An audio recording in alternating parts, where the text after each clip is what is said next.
On est des gosses, les gars, dans un sens où on n'a pas d'avis, on n'a pas d'avis clérical, on ne représente pas l'Église, on ne représente pas l'orthodoxie. On est juste trois jeunes qui discutent concernant certains sujets.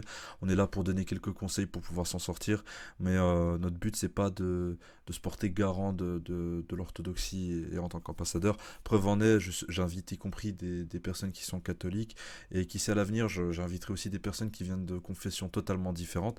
Le but, c'est juste de parler de choses qui peuvent arriver dans le monde moderne et de trouver au fait des sortes de solutions. C'est le petit moment de papote, quoi, tout simplement. Bienvenue dans ce nouveau format tout le monde, donc c'est le tout premier podcast que je vous présente au fait actuellement sur ma chaîne YouTube. Je suis honoré d'inviter Danil, voilà, bienvenue à toi Danil. Également, j'ai invité Eliros qui est un ami catholique romain. Et donc à nous trois, en fait, nous souhaiterions aborder le sujet de l'orthodoxie virtuelle. Voilà. Donc Daniel, voilà, je te laisse présenter le premier topic directement. On rentre dans le tas, quoi.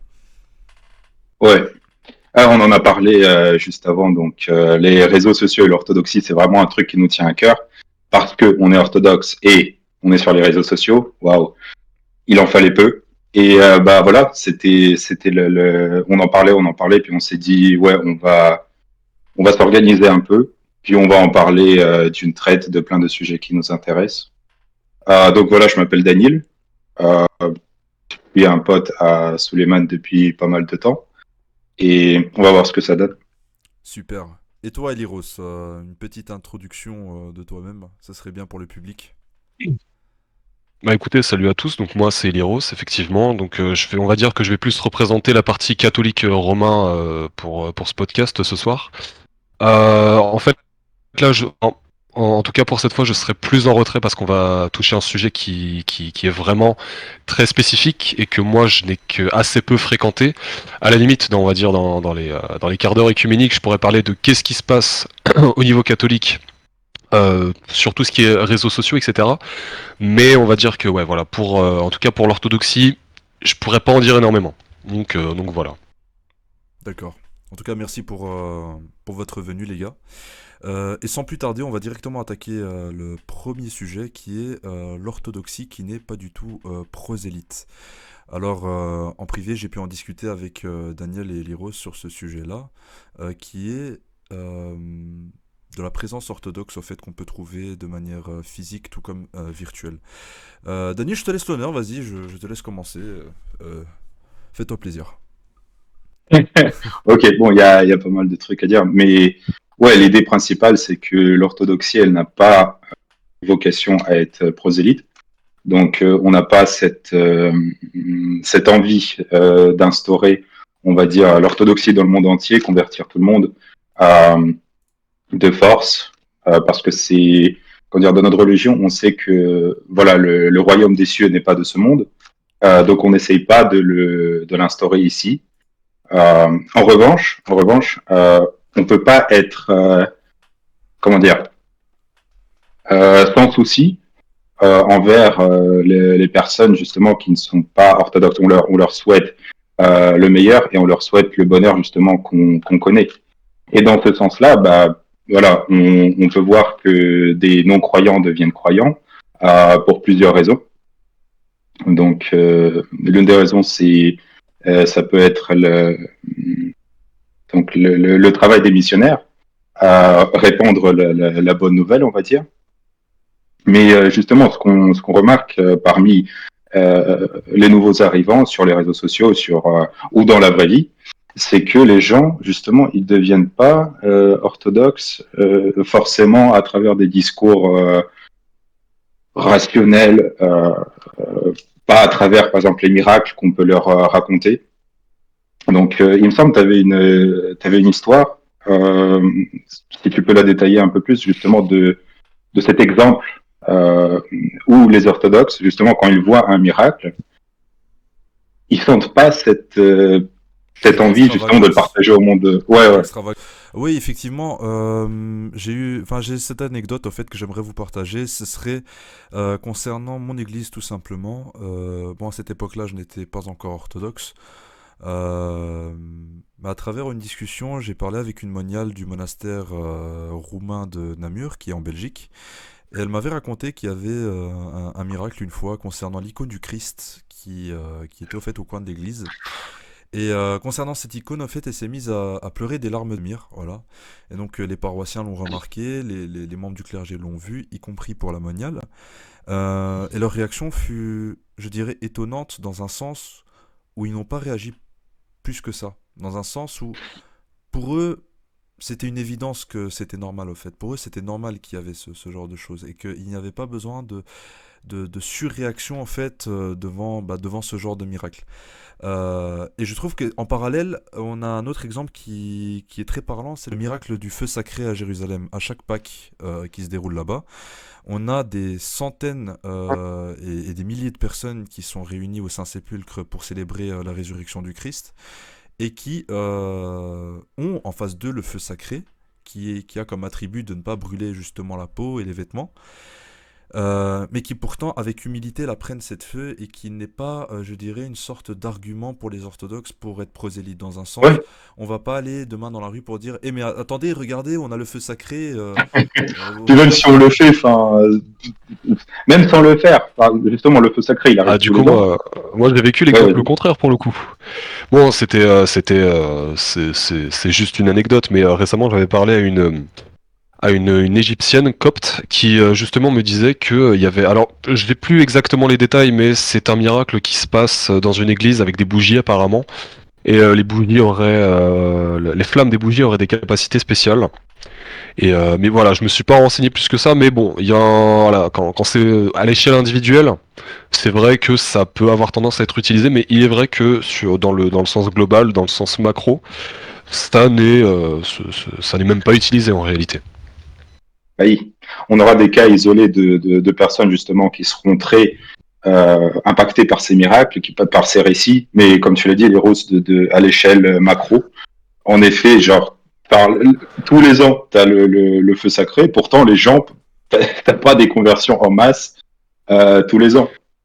Je pense que Et là, pour le coup, justement, c'est même beaucoup plus l'Église catholique qui mise un peu plus sur les miracles, parce qu'en fait, dans l'imaginaire collectif, on connaît beaucoup plus les lieux de miracles du monde catholique. Donc même dans le monde, on va dire, plus dominé par l'orthodoxie, on a Medjugorje, et on a évidemment tous les lieux saints qu'on a par exemple en France, voilà, qui sont beaucoup plus connus même dans le c'est quoi monde le lieu entier le plus connu pour leurs miracles. Alors là, C'est quoi le le plus nom connu en m'échappe. France? C'est une hérésie. Justement, moi C'est aussi. c'est une hérésie. Le nom Et- m'échappe. Ok. C'est horrible. Où la Vierge est apparue à Sainte Bernadette. Oui, oui, oui, C'est oui. pas à Ah, Lourdes. j'ai plus le nom. Il y C'est a pas à des gros Lourdes. Lourdes, Lourdes. Oui, c'est Oui, ça. Lourdes. Et pourquoi Oui, voilà, et Lourdes, exactement. c'est considéré comme une hérésie par les Romains concernant le Lourdes? Ou tu veux parler du point de vue Non, non, orthodoxe? Non, non, je parle. En tout cas, ce que je voulais dire, en fait, c'est que l'argument des miracles est beaucoup plus utilisé par les catholiques Mhm. dans un but de conversion que ne le feraient les orthodoxes, par exemple. C'est tout. Et je prenais comme exemple justement le fait que dans l'imaginaire collectif, même mondial, on connaît beaucoup plus des lieux à miracles catholiques que orthodoxes. Mhm. Ouais. Oui, oui, ça c'est Voilà. quelque chose qu'on Ouais. remarque aussi facilement, y compris pour les hosties qui se transforment en chair au Mexique. On a eu des cas comme ça de miracles chez les Romains. Mhm. Maintenant, l'explication orthodoxe donnée concernant ces miracles-là, c'est que on va parler dans un absolutisme total, hein, on va pas parler maintenant par hypothèse. Les miracles peuvent être des miracles effectifs de Dieu, on peut dire que oui, ça peut être réellement de Dieu, tout comme pas du tout en fait. C'est-à-dire que si demain, il me semble qu'il s'est passé quelque chose de surnaturel, on peut entrer dans cette plausibilité que ça soit un miracle. On peut dire, ok, voilà, il y a moyen que ce soit un miracle. Mais dans l'absolu, on ne pourra jamais le confirmer à 100%. C'est comme vouloir décrire l'action de Dieu dans le présent, de dire qu'est-ce que Dieu ferait actuellement. Je pense que nous, en tant qu'humains, nous sommes métaphysiquement limités pour concevoir ce que Dieu fait réellement actuellement. Et c'est là où ce point, par exemple, diffère beaucoup du catholicisme romain, où l'approche est beaucoup plus scolastique et beaucoup plus explicative au fait sur les attributs et les actions de Dieu notamment. Le sauveur aurait fait ci ou aurait fait ça. Ok, admettons, il aurait fait ci, mais Du coup, ceux qui l'ont pas fait, ils le trahissent? Ou comment ça se passe? Genre, question toute logique. Admettons, le Seigneur, voilà, il descend sur Terre, situation complètement hypothétique, et il nous dit, voilà, fallait faire comme ça. Du coup, ceux qui faisaient pas comme ça, enfin, parmi les orthodoxes, du coup, comment ça se passe? Ceux-là, ils le trahissaient. Et du coup, on se retrouve tout le temps dans cette situation quand on dit, oh, bah, il aurait fait ça. Mais du coup, s'il fait pas ça, c'est qu'on est en train de le trahir déjà. Enfin, c'est juste ce genre de discours. Non seulement il fait pas de sens, mais en plus, on prend un grand risque d'attribuer quelque chose au Seigneur qui, ça se trouve, enfin, ne lui appartient pas du tout. Euh, voilà. Donc, on prend, comment dire, on se met dans cette position justement des traîtres de la religion. Donc, bon, c'est vraiment pas deux raisons pourquoi ne pas le faire. Voilà. En fait, La prochaine il y a fois. tout simplement l'ordre du révélationnel qu'on sait déjà. Et Ouais. on peut pas faire d'hypothèse plus que cela, en fait, de ce qui est déjà révélé au final.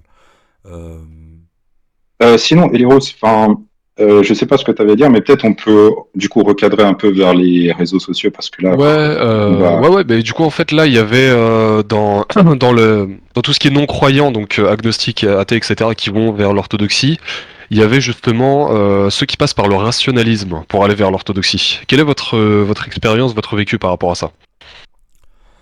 alors, je commence, hein, Danila, pour... Justement, Ouais.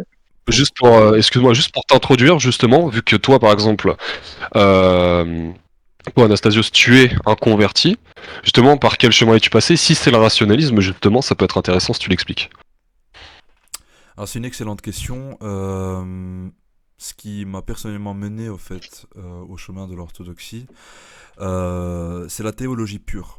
Dans un sens où, pour moi, il y a un ordre de logique du Dieu qui est entré en contact avec l'homme.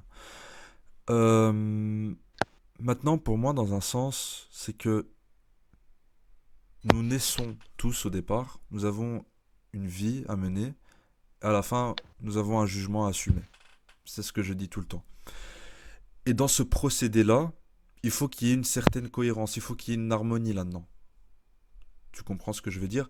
Et cette harmonie-là, je n'ai pas pu le trouver, j'ai pu le trouver nulle part que dans l'orthodoxie.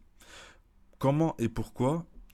Euh, L'orthodoxie est une religion très thérapeutique, dans un sens où le péché, la confession, toutes ces choses-là, ce sont, bah, par exemple, les péchés, ce sont des maladies qu'on doit soigner. Et c'est pour ça qu'on part en fait à l'église et à la confession, et c'est pour ça qu'on communie pour se soigner de ce péché. Et le but ultime de la communion et de cette vie chrétienne qu'on mène en fait ici sur terre, c'est d'être en fait au final en théosis avec le corps du Christ, c'est-à-dire être en union avec le corps de Dieu. C'est le but final en fait de tout chrétien qui souhaite entrer dans le royaume des cieux. Et cette proximité que j'ai trouvée réellement entre l'humain et Dieu n'est pas plus effective au fait nulle part d'autre que dans l'orthodoxie. Maintenant, c'est voilà, c'est mon avis et mon ressenti sur le sujet. Maintenant, il peut y avoir des sujets, enfin des avis divers sur le sujet. Euh, mais voilà, donc c'est ce rapprochement entre l'homme et Dieu qui m'a réellement convaincu au fait de l'orthodoxie, qui m'a dit, quand je rentre dans l'orthodoxie, quand je rentre dans la communion, je découvre réellement ce que sont les mystères de Dieu. Voilà mon approche. Mhm. Plutôt Est-ce que tu as quelque rationaliste, chose je à dirais. dire Genre. Ouais, est-ce que tu justement, quelque chose à dire par rapport au rationalisme, Dakop? bah justement, avec l'exemple ça s'appelle comment du coup? Suleiman ou son prénom Ah oui, Anastasios. de. pardon. Tu peux m'appeler Anastasios. Ok, d'accord, Anastasios, ça roule. Du coup, pour Anastasios, pour moi, c'est un exemple concret de rationalisme spirituel. Donc il y a une logique. Tu suis une logique pour moi. C'est juste une logique du cœur, quoi. C'est cohérent, voilà. Et c'est pas, par exemple, enfin, le rationalisme, il regroupe un peu tout. C'est vrai qu'il y a le pour et le contre, on va dire cartésien, ou celui de Pascal. Le pari de Pascal, certains l'utilisent comme argument pour revenir à la religion. Voilà, là, c'est 100% rationnel. Mais dans ton cas, voilà. Dans ce sens-là, du coup, pour moi, tu serais un exemple de converti rationaliste, mais spirituel. Peut-être des gens ne seront pas d'accord, je ne sais pas. C'est mon ressenti. Et dans mon cas, bah, je suis né orthodoxe et enfin j'ai un peu évolué, on va dire, dans cette religion. Euh, pour moi, je ressentais, on va dire, une envie de m'approfondir de plus en plus dans les connaissances, justement, pour me rapprocher. Enfin, j'étais assez, on va dire, satisfait de cette religion, sûrement par l'éducation que j'ai reçue, et puis j'ai pas eu trop d'alternatives. Enfin, mais je veux pas sonner mauvais. Enfin, je suis tout à fait satisfait d'être orthodoxe et je considère que c'est une affaire 100% personnelle. Voilà. Donc, c'est juste que la spiritualité et les réseaux sociaux, Internet de façon générale, il y a comme une contradiction. La spiritualité, c'est quand même une affaire personnelle, voilà, qui ne devrait pas être cultivée dans le domaine public. Bien sûr. Justement, ça nous amène à un des thèmes, un des grands thèmes de ce sujet par rapport à la spiritualité, affaires personnelles, par rapport à justement les réseaux sociaux qui sont tout sauf personnels. L'humilité est compromise à cause des réseaux sociaux. Oui, non, peut-être. Qu'est-ce que vous en pensez? Anastasios, tu peux commencer? C'est très intéressant d'aborder ce sujet. J'en ai parlé très longuement avec Daniel et toi Ouais. concernant l'orthodoxie virtuelle, car c'est un problème qu'on rencontre de plus en plus ici. Et j'irai plus loin dans mes propos, c'est un problème qu'on voit, cela concerne toutes les religions. Pas seulement l'orthodoxie, cela concerne aussi d'autres doctrines. Je vais développer ma pensée. Je pense qu'Internet est un très bon outil pour apprendre des choses dans l'absolu. On peut avoir de ressources immenses et infinies. Preuve en est, lorsqu'on a besoin d'ouvrages, on peut les trouver en PDF sur Internet. On peut approfondir notre foi, on peut apprendre plein de choses sur Internet. Maintenant, il y a un dicton qui dit Internet, c'est comme la rue. C'est-à-dire que on peut trouver du bon tout comme du mauvais. Plutôt du mauvais alors. Plutôt du mauvais dans ce coup-là. Là, Ouais. là je peux pas. Bon, disons que c'est le mauvais qui va primer, quoi. Oui, c'est ça. Le Ouais. mauvais va toujours primer parce que c'est le mauvais qui fera le plus de bruit. C'est ça le truc. Et forcément, lorsqu'on a des jeunes néophytes de 14-15 ans qui sont sur TikTok ou sur Instagram, qui par exemple euh, se permettent d'insulter l'un envers l'autre parce que non, mais toi t'es pas dans la vraie religion, mais non, mais toi je suis pas d'accord avec toi, etc., etc. En fait, oui, il y a un énorme manque d'humilité sur ce plan-là. En fait, le problème des réseaux, c'est l'exposition de la foi personnelle. Et, euh, et je pense que c'est un grand danger qu'encourt en fait une grande partie de la communauté religieuse de nos temps modernes, tout simplement. Je laisse la parole à Daniel maintenant, je t'en prie. Ouais. Bah, dans mon cas, justement, je suis d'accord avec toi dans le sens où c'est un problème des gens modernes, dans le sens où les gens avant ne connaissaient pas trop ça. Euh, c'est c'est illustré justement par ce que Elios, pardon, et Oui, ce Elios, dont on a parlé, ouais, pardon, ce dont on a parlé depuis ouais pas mal de temps. Euh, L'humilité est compromise. C'est-à-dire l'humilité, enfin, c'est un grand aspect de la spiritualité orthodoxe. Et quand on montre tout, voilà, comme ça, ou même sans montrer, juste quand on se compare en fait aux autres, euh, il y a il y a de l'agitation. Il y a potentiellement de la jalousie aussi. Pourquoi de l'agitation? Parce que voilà, on voit comment c'est chez les autres, puis on remarque que c'est différent chez nous. Voilà. Dans ce sens-là, l'humilité elle est compromise. Et ça, c'est un grand problème pour moi des réseaux sociaux et de la spiritualité, comme tu l'as dit, de toutes les religions, Et au fait, mais et au fait, surtout l'orthodoxie. basiquement, Daniel, on peut s'accorder à le dire, hein, quand on va dans les réseaux, je vais être simple hein, dans mes discours. Il suffit d'aller dans certains serveurs Discord, par exemple, ou dans certains groupes orthodoxes, et tu remarques que l'ambiance y est très renfermée. Je veux dire dans ce sens-là où on a tous ce besoin de se retrouver entre frères et sœurs, c'est tout à fait normal. Je pense qu'après la liturgie, on aimerait bien être entre orthodoxes avec le café, etc. Maintenant, dans un sens, quand on a des hétérodoxes qui rentrent dans la discussion et que le premier sujet qu'on va aborder, le premier truc qu'on va dire, c'est ah non, mais tu es hétérodoxe, donc tu es un hérétique, change de position tout de suite. Ou bien non, ça serait pas ça, mais on va pointer du doigt directement que c'est un hérétique. Je pense pas que c'est une approche très humble, au fait, envers des personnes qui sont Ouais, hétérodoxes. puis C'est... ça fait fuir. T'as envie de dire, c'est pas une approche stratégique, quoi. Le mec, t'as pas envie de le faire peur. Oui, c'est ça. Ouais, Oui, bon. c'est ça. C'est comme les Romains, par exemple. Je connais énormément de catholiques romains qui sont venus dans des serveurs orthodoxes. Pourtant, bon nombre de ces personnes sont mes amis aujourd'hui. Ils me disent, écoute, Anastasios, t'es l'un des seuls orthodoxes que je connais qui est sympa. Je dis, mais tu veux dire quoi par là? Je dis, ah, mec, je vais 2 minutes sur un serveur orthodoxe, je me fais lyncher de partout. Je dis, bah, Mais oui, mais là, on touche le cœur, mec. Ça, c'est le cœur du problème, justement, l'orthodoxie et les réseaux sociaux. ça fait pas bon Dès que tu cœur. rentres, ouais, voilà, exactement. Dès que tu rentres sur un truc, t'as toutes ces guéguerres. Enfin, Oui, ouais, oui, oui. enfin, euh, ouais, et ça donne pas envie. Comme hétérodoxe ou comme athée, agnostique, tout ce que tu vois ça, Ah, tu ça donne fuis, pas hein? envie. Ah, mais tu Tu fuis, regardes, hein? ouais, tu fuis. Puis il y a d'autres trucs. Enfin, ouais, je pense qu'on peut en parler. Il y a d'autres trucs qui aident pas. C'est les mauvaises représentations de l'orthodoxie elle-même. Euh, les musulmans, enfin, les femmes musulmanes justement qui se convertissent, ex-musulmanes qui se convertissent à l'orthodoxie, gardent un peu cette tradition de porter le truc entier. Je sais plus C'est comment pas ça s'appelle. spécialement, tu Le sais. niqab. Ouais, le Le niqab. niqab. Ouais, Oui, ça aussi, c'est un phénomène qu'on voit. Et d'ailleurs, il y a pas longtemps, j'avais questionné des frères à nous qui sont à outre-Atlantique, donc des Américains, des Canadiens. Je leur ai demandé ouais. s'ils rencontraient également ce même problème. Et effectivement, c'est un problème qu'ils rencontrent. Le problème ne vient pas des personnes qui se sont converties, c'est un problème qu'on trouve qui peut venir de plein de milieux différents. C'est pas Attends. uniquement. On s'avance. Faut expliquer le problème d'abord. Là, tu dis le problème, mais faut l'expliquer.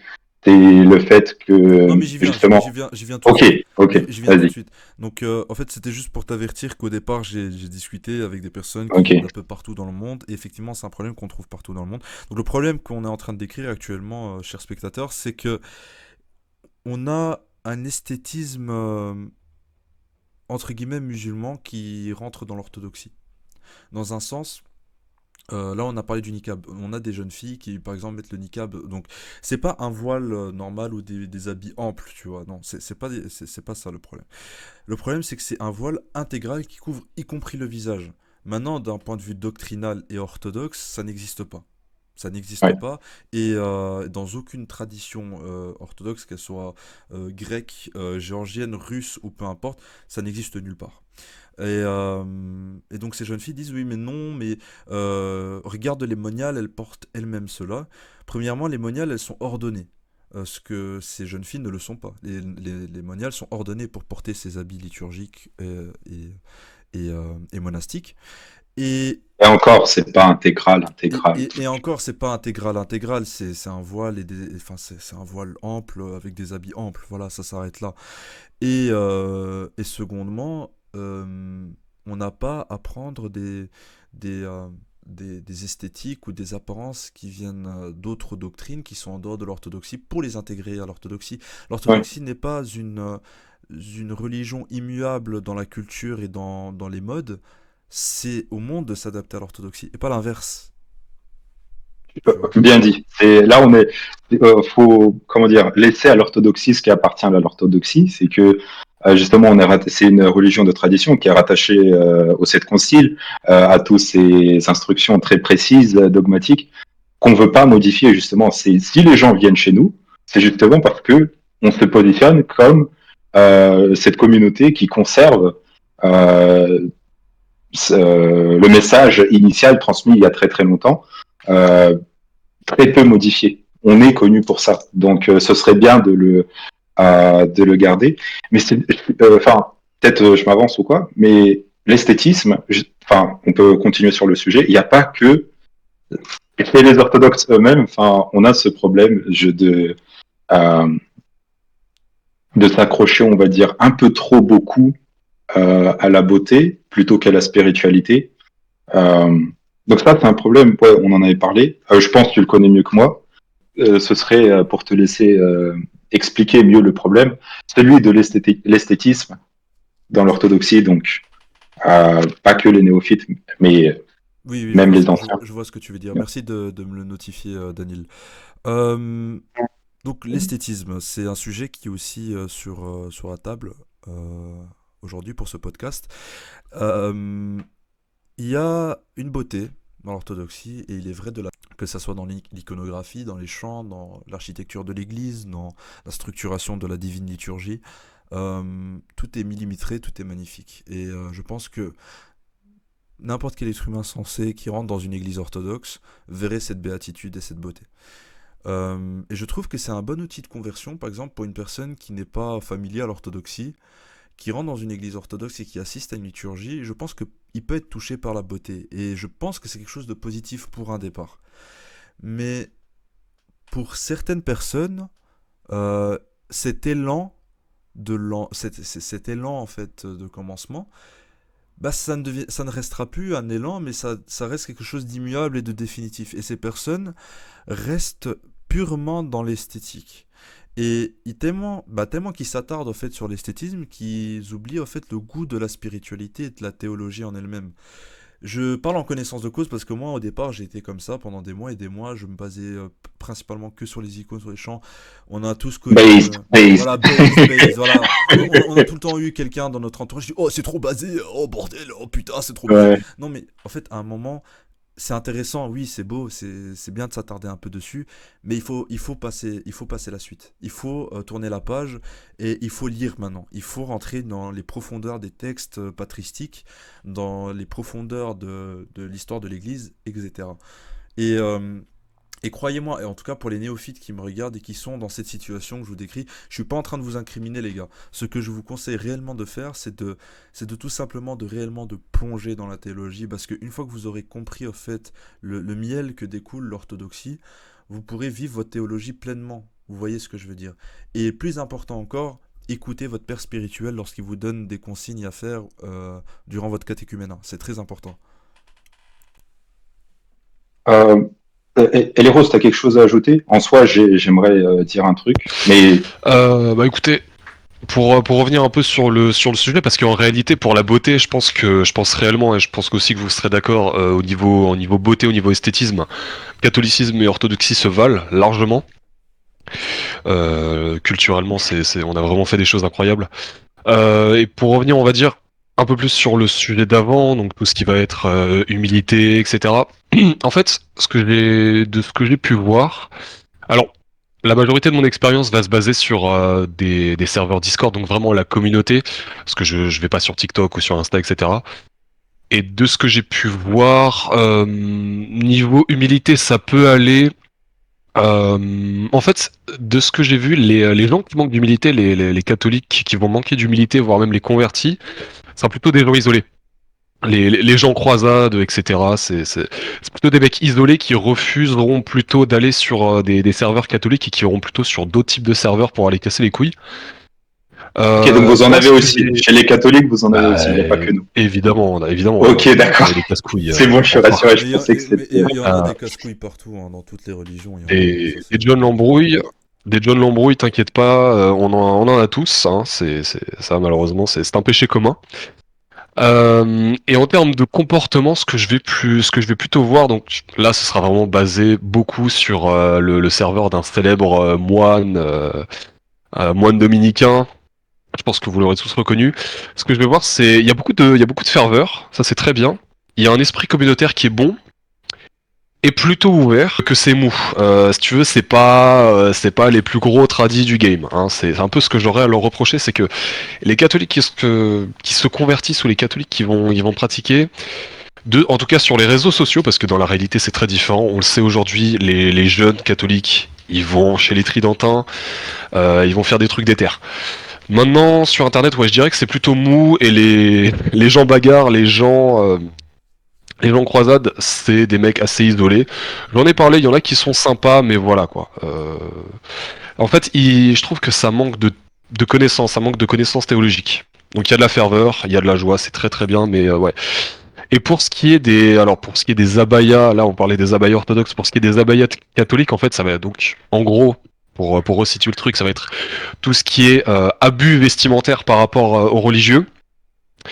Je dirais que, bon, là on parle des réseaux sociaux, mais dans la réalité, je trouve que au contraire, il n'y en a pas assez. C'est-à-dire que normalement, il faudrait que toutes les femmes mettent un voile pour aller à l'église, et elles ne le font pas, même chez les tradis, et les mecs devraient s'habiller assez bien, et il y en a pas mal qui ne le font même pas.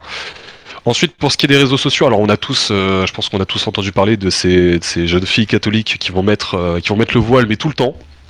Elles vont vouloir mettre le voile tout le temps. Euh, Sauf que, et en fait, elles vont se filmer sur TikTok pour montrer ça. Je pense que quand on a des yeux pour voir, on voit très bien où est le problème parce que ces filles souvent elles sont ultra maquillées. Voilà, Il n'y a pas elles essaient d'humilité, au fait. vraiment. Il y a aucune Voilà, mais humilité c'est de dans ce qu'elles font. la, c'est exactement, c'est de la fausse pudeur, c'est de la fausse humilité, c'est Mais vraiment que du je, paraître. je, je trouve ça bien que tu énonces ce sujet parce que le voile chrétien sur TikTok, je suis désolé de le dire, c'est devenu une funeste blague. Déjà, il n'y a pas Oui. de voile chrétien, on parle de voile tout court. Le voile a toujours existé dans le christianisme. Dans la tradition de l'Église, lorsqu'une femme entre à l'Église, elle est censée porter le voile. Maintenant, il y a des différences entre les églises orthodoxes. Je sais que notamment chez les Grecs, les femmes grecques ne portent pas forcément le voile, alors que chez les Russes, bah, les femmes là-bas portent plus souvent le voile à l'intérieur de l'église. Mais encore, c'est immuable. Ça ne veut pas dire que tous les Grecs ne portent pas le voile. Il y en a parmi. Ça dépend. Mais le problème avec les réseaux, c'est que on a, voilà, justement cet esthétisme qui remplace le spirituel. En fait, c'est je vis ma foi de comment je suis habillé et non pas de je vis ma foi de en quoi je crois. C'est ça la Ouais, nuance. Ouais, Et en fait, ouais, c'est ça que je pointe du doigt, parce que dans l'absolu, une chrétienne qui ne porte pas le voile ou qui porte le voile à l'église, ça ne change pas réellement les choses dans sa croyance, en fait, dans sa quête de la déification. Une femme maintenant qui va sur TikTok et qui va expliquer que il est préférable de porter le voile car c'est ainsi qu'il en est dans la tradition chrétienne, ça je respecte. Par contre, en faire un délire de mode avec du maquillage, et j'en ai vu certaines, je suis désolé, elles mettent le voile et deux stories plus tard, elles vont commencer à danser sur des musiques mondaines. C'est pas un exemple quoi, hein. On peut faire mieux. À 10h, surtout, à 10h l'église surtout, et à 10h du soir, c'est le... voilà, De tu vois. ouf. Et en fait, surtout pour ajouter à ce truc du voile, en fait, on sait qui vont, alors c'est un effet mémétique, mais qui vont se sentir impressionnés en fait. En fait, Il y aura une ouais, espèce d'impression de, voilà. c'est intéressant ce que tu dis parce que, par exemple, dans la religion musulmane, le voile, c'est un aspect qui est très important. C'est ancré réellement, c'est très très important chez eux. Oui, Maintenant, la signification du voile dans l'islam et la signification du voile dans le christianisme, ça fait c'est deux mondes différents. C'est deux mondes différents et c'est deux explications qui sont totalement différentes. Maintenant, dans le monde chrétien, il est écrit dans l'évangile, et c'est expliqué aussi par les saints-pères, que lorsqu'une femme porte le voile, elle le fait pour rendre grâce à son Seigneur, tout simplement. exactement. Et elle n'est pas obligée de le porter à longueur de journée. Maintenant, traditionnellement parlant, dans les sociétés chrétiennes, qu'est-ce qu'on fait? Lorsque la femme se marie, elle porte le voile. C'est traditionnel. Maintenant, est-ce que c'est quelque chose d'obligatoire, de dogmatique? Non, ça ne l'est pas. Oui, Mais c'est du culturel. culturellement, on peut le faire. Voilà, c'est comme ça que Voilà. ça se fait dans les pays Et chrétiens. du coup, Ah, pour terminer le ouais. quart d'heure écuménique, pour le problème belliqueux des néophytes, bah là on va parler croisade. Hein. Alors la catholicisme, on va parler croisade. Tous les mecs, c'est tous les. Souvent c'est des convertis effectivement, mais il y a Je aussi suis désolé, je rigole, ça me fait déjà rire. Mais C'est oui, pas mais possible. moi aussi ça me fait rire. Mais tu sais, Putain. c'est tout. Enfin, moi je les appelle vraiment les gens croisades, c'est-à-dire que les mecs dans leur vie ils existent pas. Si tu veux, les mecs ils font 1m50, Ouais, 23 kilos.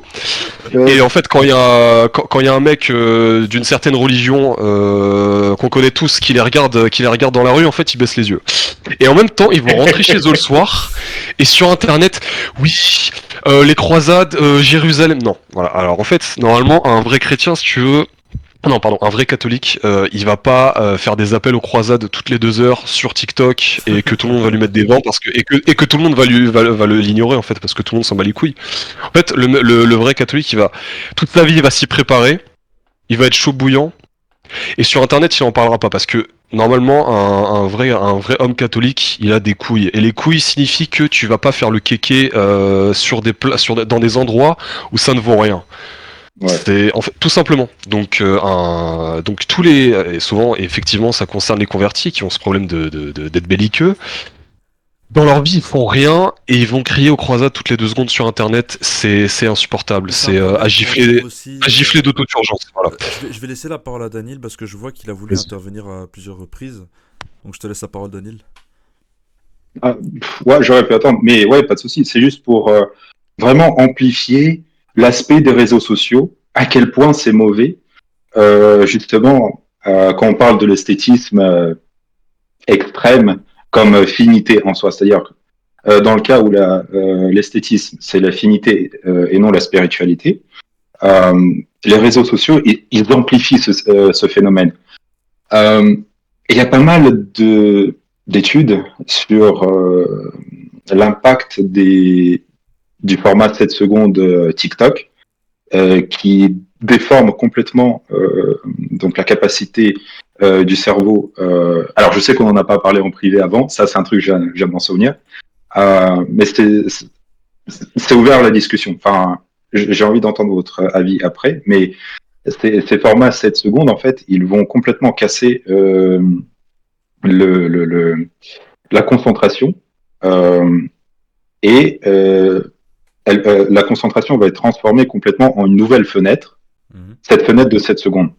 C'est-à-dire, en fait, tu es concentré le moment de 7 secondes et tu n'es pas capable de suivre quelque chose d'autre, mis à part ce Reels. Il faut juste que tu attendes le suivant pour justement... C'est comme un mécanisme dans donc, le cerveau, en fait. ouais, voilà, c'est ça. Enfin, il y a toute une étude derrière, je ne vais pas trop m'étaler là-dessus, mais pourquoi est-ce que c'est en rapport avec justement cet esthétisme? Eh ben parce qu'on a les montages euh, épileptiques avec plein de musique, justement de Jérusalem, d'une icône du Sauveur en même temps, de la très sainte Vierge Marie en voilà tout ça, ça arrive. Tout ça, on les a tous vus. On connaît des personnes Non, qui les font. tu me parles Et, des édits, en fait, les édits chrétiens, oui, oui, oui. Non, mais croisade, c'est Constantinople, pas. ces Oui. trucs-là, ouais. Ok, ok. Les réseaux sociaux, justement, donc TikTok, en Mhm. fait, il est très intelligent. Instagram aussi, il sera capable de voir que ce contenu-là, tu l'aimes, et du coup, il va te le remontrer, Et il va remontrer, le remontrer. remontrer, remontrer, remontrer. Et justement, il y a ce jeu Ouais. d'adrénaline qui est là aussi. Oui, bah, bien La sûr. dopamine, c'est ça, le système de récompense qui est Ouais, engagé dans ce processus-là. ouais, c'est ça. Ouais, ouais, Au bout de 7 secondes, tu vois, t'as ton et t'es ah c'est cool. Et puis voilà, tu le vois, tu le vois, tu le vois, tu le vois. oui, c'est ça, Et ouais. moi, ouais. Et les recommandations de groupe que tu auras, ils seront en rapport avec tout ça là. Les personnes que tu vas croiser, pareil. Donc dans ce sens-là, voilà, les réseaux sociaux, c'est un peu un problème. Parce qu'il amplifie en fait cet esthétisme qui Belliqueux, qui est belliqueux, on pourrait ouais. dire, qui est totalement belliqueux. Enfin, historiquement, je vais juste rajouter que historiquement, par exemple, l'esthétisme, enfin, on l'a redit au début, mais il faut juste le souligner, le rôle de cet esthétisme des champs, justement, de l'architecture, ça a joué un rôle immense, par exemple, dans la christianisation de la Sainte Russie, de Kiev.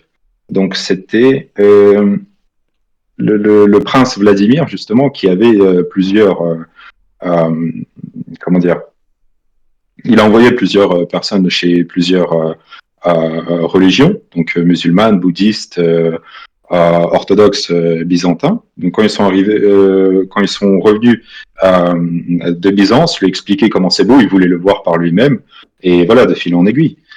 Donc, faut rendre à César ce qui appartient à César. L'esthétisme comme moyen, c'est ok, c'est pour ça que ça existe. Mais le problème avec moi je dis, le problème c'est les réseaux sociaux. Enfin, je suis le boomer un peu, voilà. Mais le problème c'est les réseaux sociaux parce que je trouve cette personne que sur les réseaux sociaux. Dans le monde Dans le monde réel, réel, tu les vois jamais. Ils sont tu ne les vois inexistants. pas. Oui, oui. Non, ben, même s'ils existent, si tu veux, la réalité les rattrape. Là-bas, dans les réseaux sociaux, la réalité, elle est très loin. Et du coup, Mais dans la vraie vie, ils savent que leurs idéaux, en fait, c'est voué à l'échec et que mais c'est oui, pas vivable, en on fait. sait pas. Mais on sait, c'est ça le problème. C'est pour ça que voilà, c'est cool qu'on en parle sur Internet. Peut-être que les gens concernés se reconnaîtront. Mais je suis même pas sûr qu'ils sont au courant que, enfin, il y aura pas de croisade, quoi. Je suis désolé, mais attends, mais quand tu les écoutes Encore parler moins, avec Tu casses tous la mes ferveur. espoirs, tu casses tous Ouais. mes espoirs, je m'en vais, je m'en vais devenir moine. Voilà, et ben voilà, c'est de ça que j'avais peur. Tu vois? Mais c'est ça. C'est Non, mais- bien. Eliros, on va Je revenir en rigole. fait sur l'aspect monastique. Je vais me détailler, je vais y détailler après. Daniel, c'est très intéressant ce que tu dis parce que c'est une notion maintenant pour les catholiques romains. Bon, les croisades c'est passé, c'est fini et ils sont plus là-dedans. On le voit déjà qu'ils sont plus là-dedans. Pour l'orthodoxie, ça l'est encore moins parce que l'orthodoxie depuis le départ n'a jamais été dans les croisades. C'est-à-dire que canoniquement parlant, une guerre ne peut jamais être chrétienne. C'est-à-dire que j'ai cette exemplarité de la guerre civile russe par exemple. On a le bolchevisme contre l'armée rouge, l'armée blanche, pardon, et donc entre guillemets communisme contre tsarisme. Et je trouve que ce qui est triste et dommage là-dedans, c'est que on a beaucoup de gens qui disent non, mais franchement, on aurait dû gagner cette guerre parce qu'ils l'ont fait au nom de l'orthodoxie, au nom du tsar, au nom de ci, au nom de ça. Politiquement parlant, un orthodoxe peut soutenir un parti. Il peut dire, ok, en tant qu'orthodoxe, je veux soutenir les partis blancs pour telle et telle raison. Mais un orthodoxe, en règle générale, ne peut pas soutenir un parti parce que le parti, il dit, on le fait au nom du christianisme. Ça, c'est anticanonique, on peut pas le faire. Si demain la Grèce, par exemple, déclare la guerre à la Turquie et dit, bon, bah les Turcs, on va reprendre Constantinople pour des raisons religieuses parce qu'on a la Hagia Sophia là-bas et on veut rechristianiser ces terres de force ou de gré, non, non, ça marche pas comme ça. C'est Ce que tu as dit, c'est vrai, c'est pas canonique. Euh, cependant, mais par exemple, si tu as un peuple orthodoxe qui est, enfin, l'existence même de l'orthodoxie, elle est compromise. il y a une Justement, la guerre, guerre, il faut se défendre. voilà. Donc pour se défendre, c'est bon. Mais du coup, pour reprendre, bon, Hagia Sophia, ou je sais plus comment on dit, à Istanbul, changer Istanbul en Constantinople, bah non, en fait.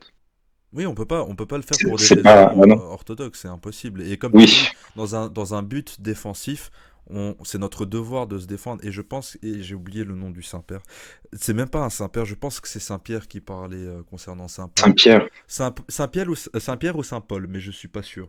Il disait, lorsque tu es sur le point de te faire martyriser, tu dois accepter ton martyre. Si tu es pris en étau et que tu n'as nul moyen de t'échapper, tu acceptes ton martyre et tu te fais couronner par la couronne du martyr. Donc je disais, donc un des apôtres disait, si ton frère est sur le point de te faire martyriser, tu as pour obligation de donner ta vie pour le sauver. C'est là où il y a la nuance. C'est-à-dire que maintenant, dans un sens où si une communauté orthodoxe est compromise injustement, j'offre ma vie pour les défendre. Si maintenant il s'agit de moi et que c'est moi qui est sur le point de me faire martyriser et que je n'ai aucun échappatoire, j'accepte mon martyre. C'est la plus belle Ouais, des morts ouais, qui puisse m'arriver, simplement. ouais. Mais il y a des gens qui n'ont pas cette notion, qui disent non, pour le bien commun, on doit attaquer. Non, non, non. En tant que Ouais. chrétien, on ne peut pas attaquer. C'est vrai enfin, dans l'orthodoxie, j'entends pas trop ça. Et puis même historiquement, on n'a pas trop d'analogues, j'ai l'impression. Non. Non. Ok. Bon, sympa tout ça. Super, super. Liros, Ouais. quel est le Euh, topic? Il y alors, en a un. guéguerre des utilisateurs sur des thèmes spirituels. Je pense Bon, que on en a parlé Ah, vite fait. Oui, On en a parlé, ça. je Ouais, pense que, c'est bah, le. dans ce cas, je pense que je peux un petit peu plus. Enfin, je peux ajouter un peu plus de paroles là-dessus.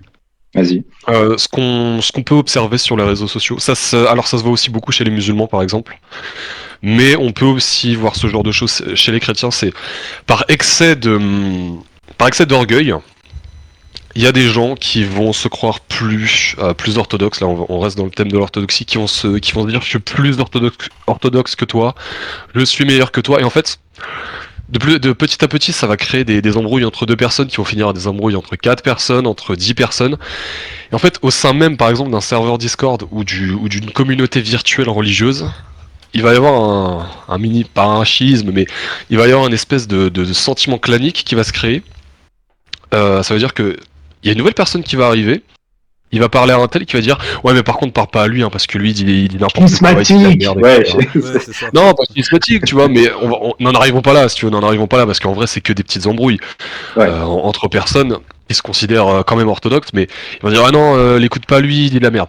Ouais, ouais, ouais, Ça, je vois ce que c'est tu veux dire. des choses que j'ai beaucoup entendues, par exemple, chez les orthodoxes. Chez les catholiques, en fait, encore une fois, de mon expérience chez le frère, n'est-ce pas?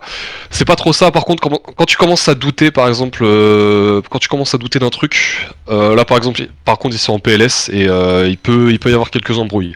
Mais c'est vrai qu'on peut observer des espèces de guéguerres de clans Ouais. qui vont avoir deux visions différentes, enfin très légèrement différentes de l'orthodoxie, et qui vont se taper dessus pour ça, alors que ils se voient dans la vraie vie, mais Liros, ils se regardent pas. je vais intervenir sur ce que tu dis. Vas-y. Je te parle en connaissance de cause, hein.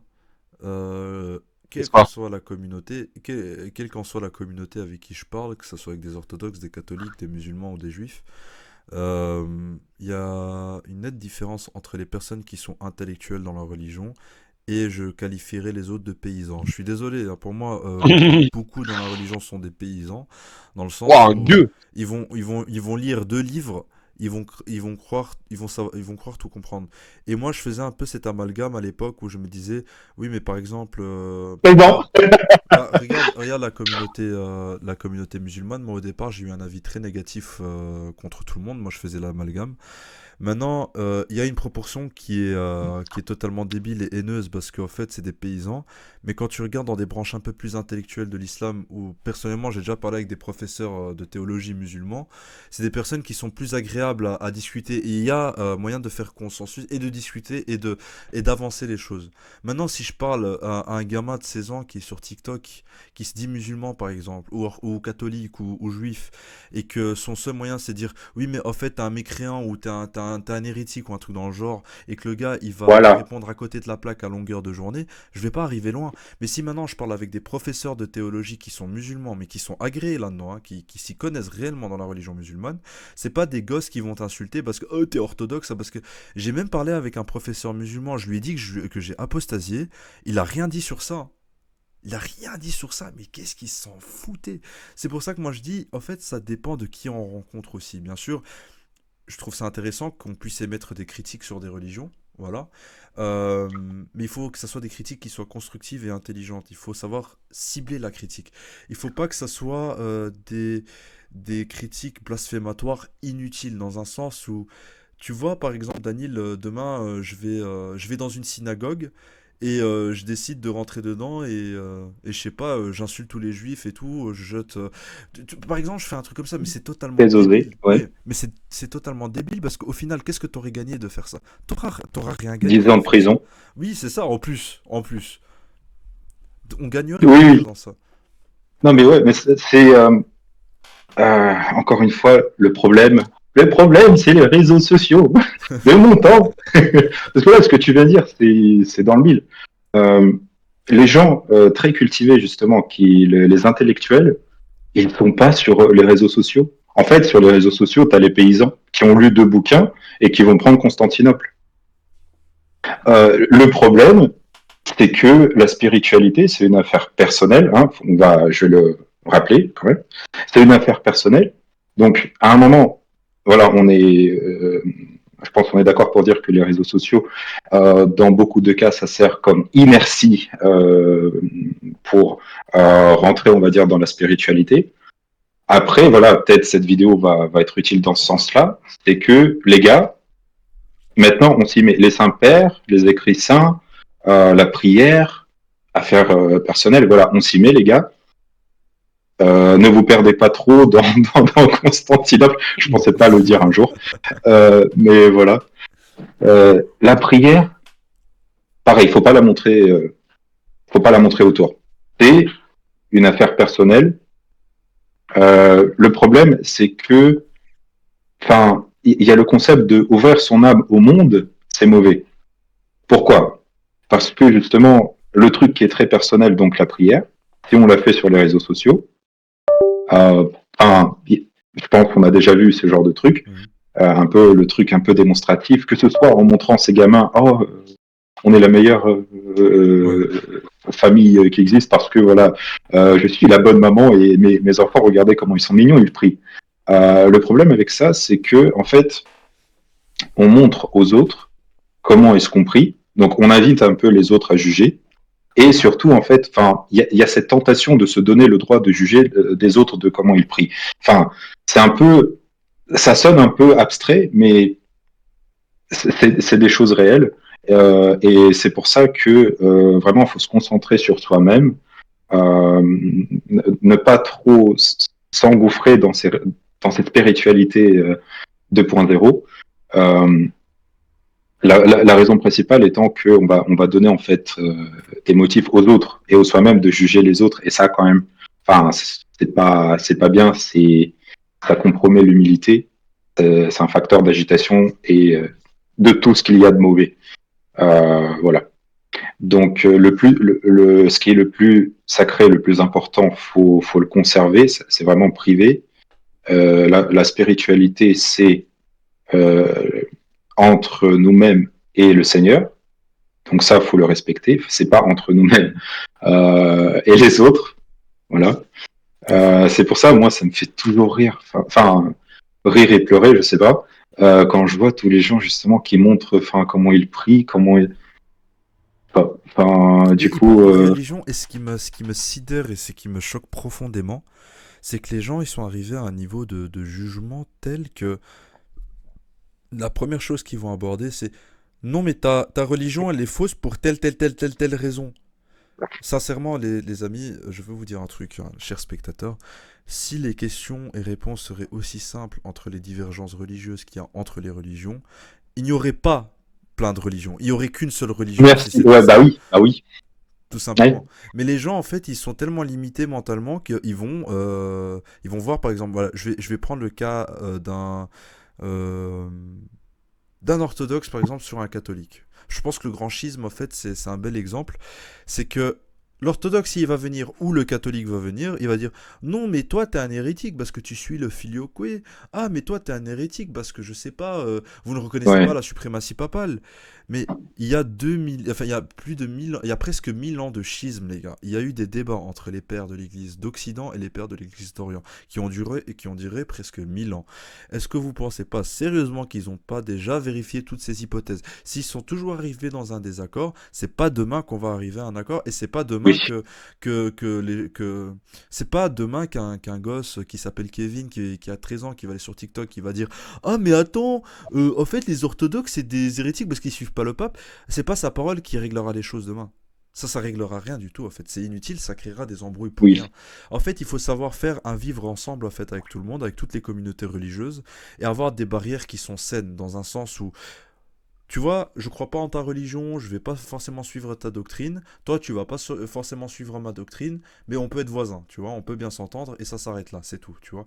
Il faut qu'il y ait un vivre ensemble, sans qu'on trépasse le territoire de l'autre. Tout simplement, sans qu'il y ait de Ouais. problème. Oui. Et pour terminer cette partie, avant d'aborder la dernière, pour donner un objectif d'espoir, c'est que finalement, on va tous en arriver à cette conclusion, soit par l'expérience, soit par la réflexion, c'est que la meilleure manière de convertir quelqu'un, c'est avant tout l'exemple.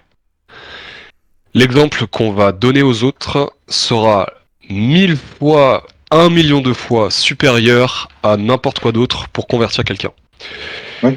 Et donc ça se fera par le comportement, ça se fera déjà par le comportement qu'on va avoir envers soi-même, le respect qu'on va s'accorder, le comportement qu'on aura envers l'autre.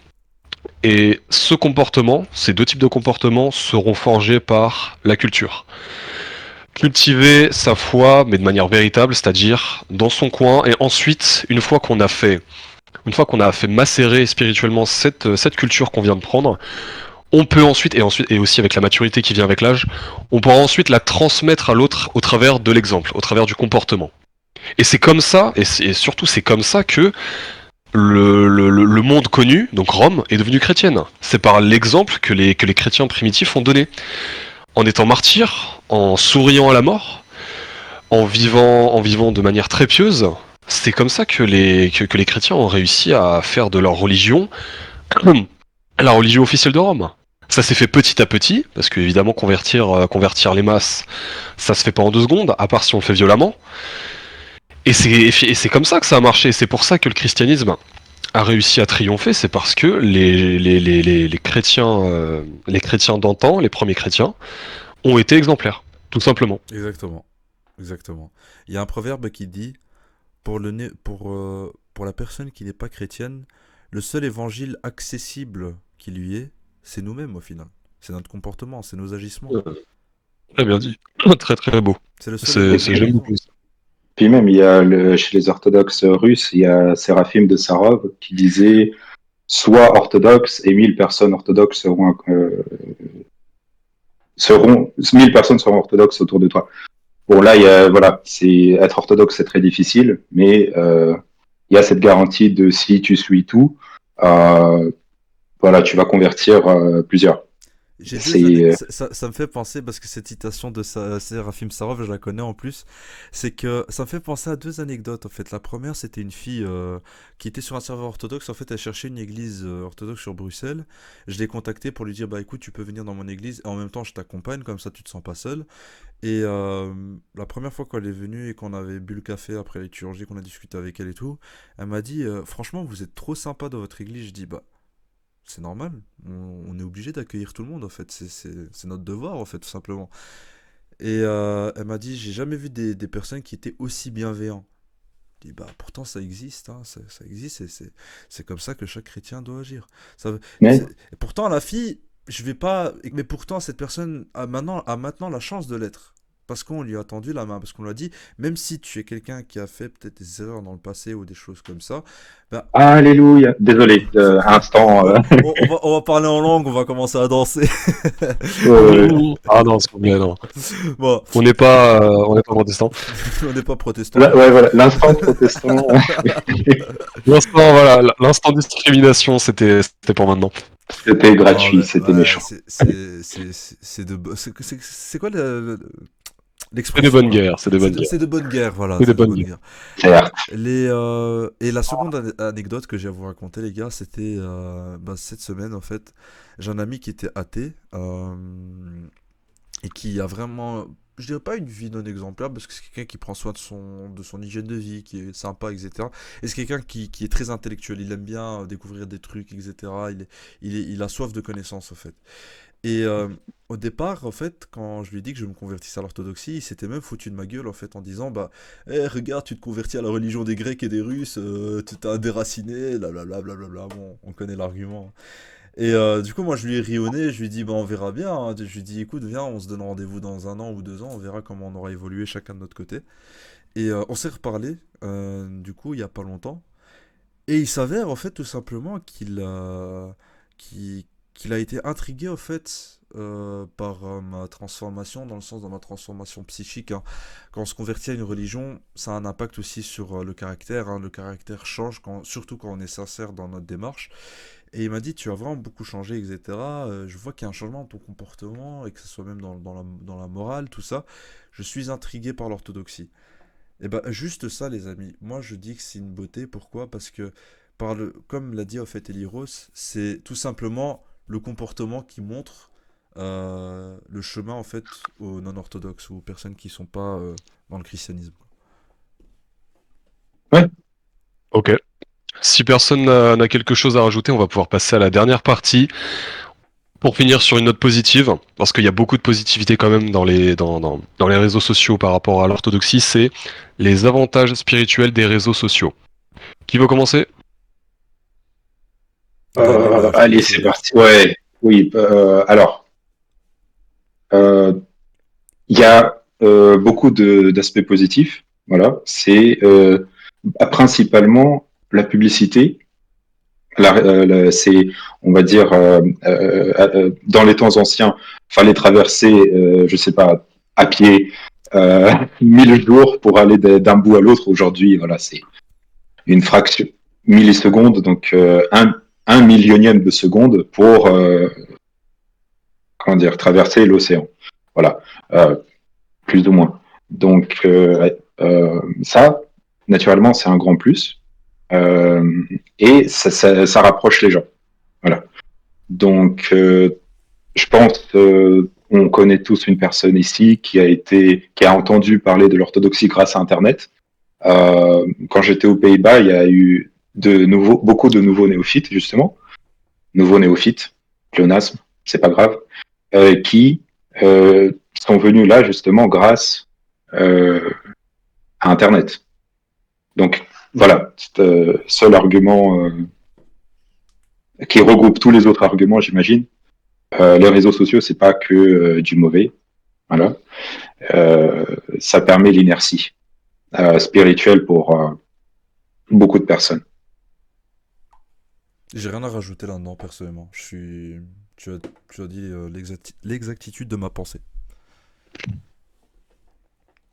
Et toi, Liro, Bah c'était quelque écoutez, chose de pour plus? moi, écoutez, c'est très simple.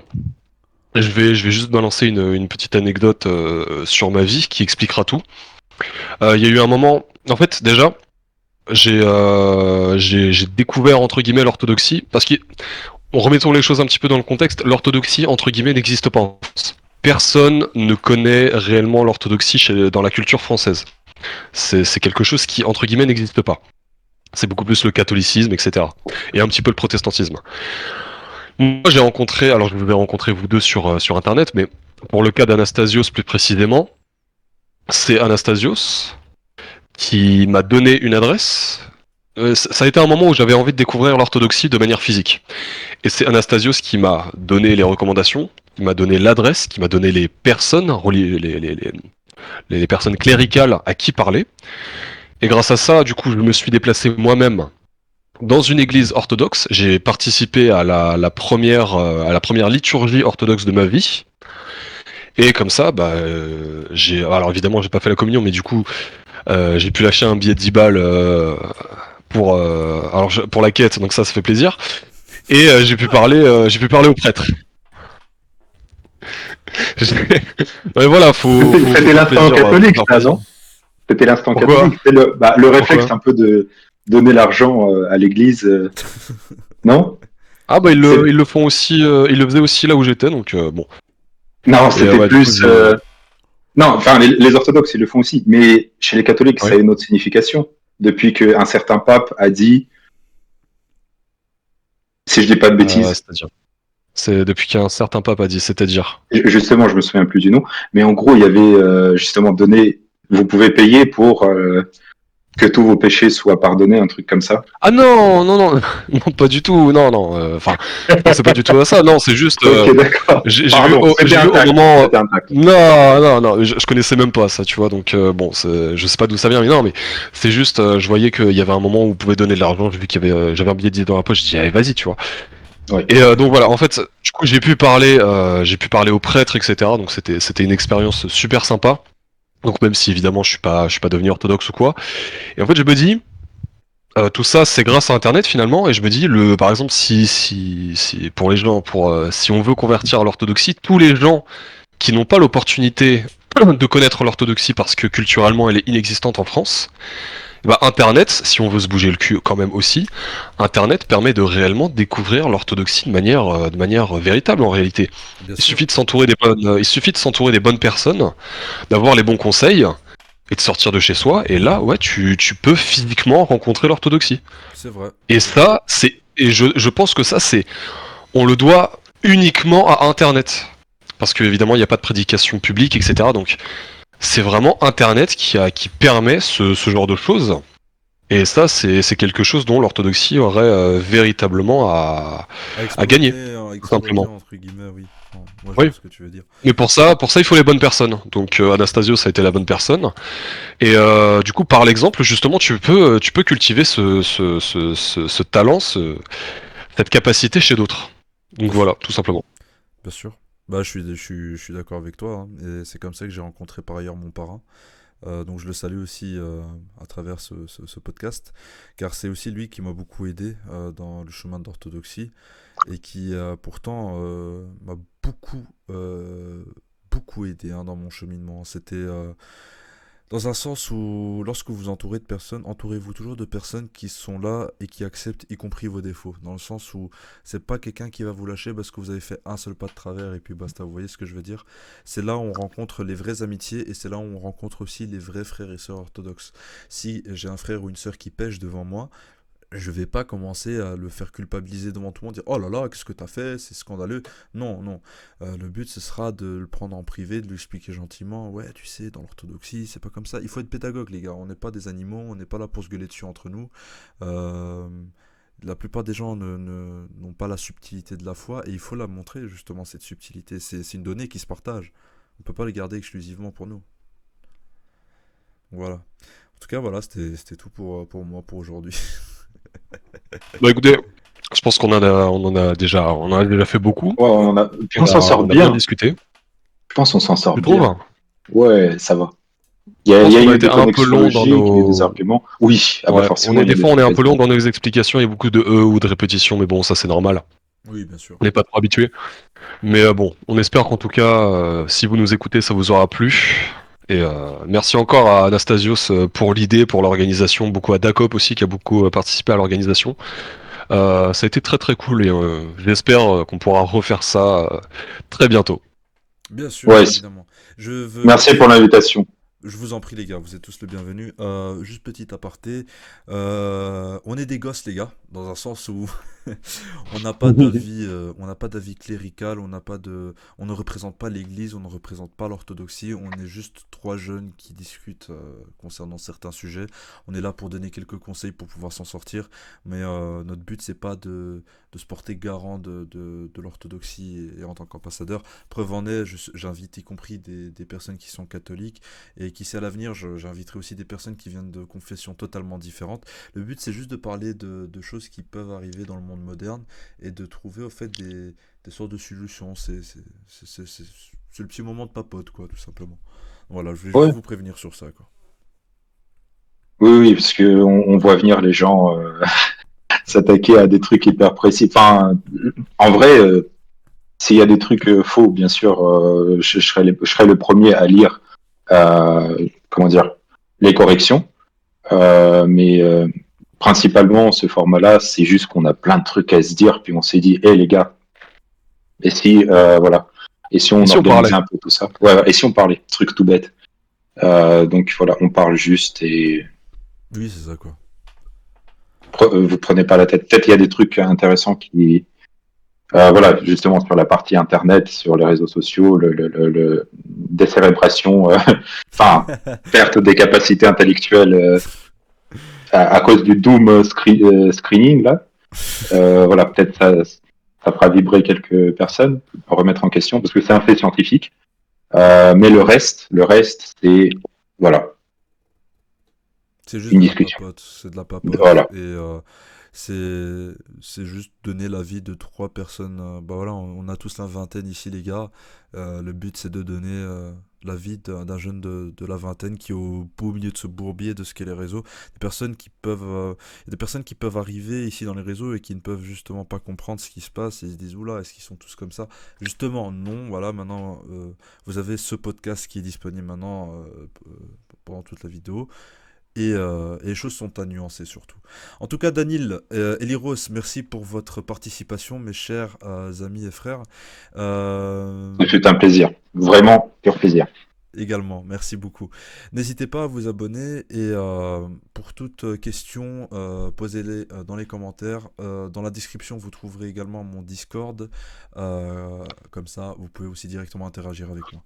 Donc sur ce, messieurs, je vous souhaite une excellente soirée et on se dit à une prochaine fois. À Bonne toutes! soirée.